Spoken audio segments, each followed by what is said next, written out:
John, I know that along with other campaigners who've petitioned against this cull, how disappointed are you that it's going ahead from tomorrow? Well, we haven't given up the fight on this, and let's be absolutely clear what's happening here.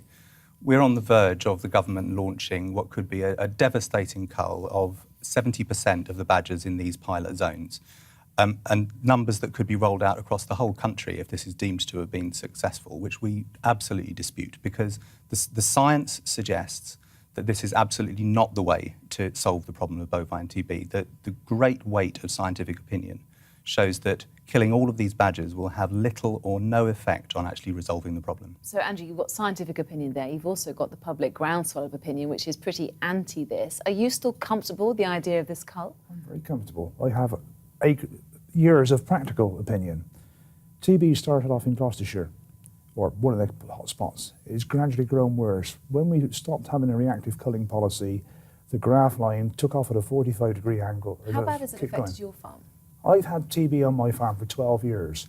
That means 12 years of having to test cattle every 60 days. Stress on cattle, stress on humans alike. And have you lost the point cattle? is, we have a disease that we've got to get on top of. We do know culling works. If I refer you back to an area just north of Bristol, which in the early 70s was clear culled, in other words, the badgers were wiped out. 25 years it took for TB to get back in that area. Ireland is doing a proactive cull around infected farms at present. I'm not sure the percentage how it's dropping, but it is certainly a lot more than what this 16%. And John, you must be sympathetic to Andrew, because this is his livelihood, and he is being hit by this. So are countless other farmers who are losing everything. They must come first, surely. Well, as the RSPCA has said very often, we stand absolutely ready to work with farmers and all those who are... Does it feel like that? Yeah, we've got to get on top of this disease. There's no point us shooting cows, because that's exactly what we're doing, if we're not doing anything with the wildlife. Well, as I say, we absolutely want to work with farmers and all those who are serious about finding a long-term solution to this problem, but the solution is not culling. The solution is vaccination of badgers, the solution is vaccination of cattle, the solution is improved biosecurity, and the solution is careful movement of cattle. And we absolutely want to work with everybody vaccination who follows of cattle that view. and badgers, I fully applaud it, but it's still 10 years away. It's been 10 years away for the last 30 years. They're doing it in Wales, aren't they? Do you know how much it's costing for each animal badger? £630-something per badger.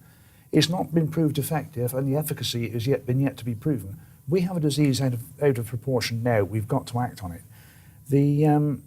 We can't afford it, can we? I mean, John, we can't afford it as a country. The cost is a red herring, because the cost of the cull is going to be millions of pounds as well. And I'm sorry. The cost of the cull is being borne by the industry.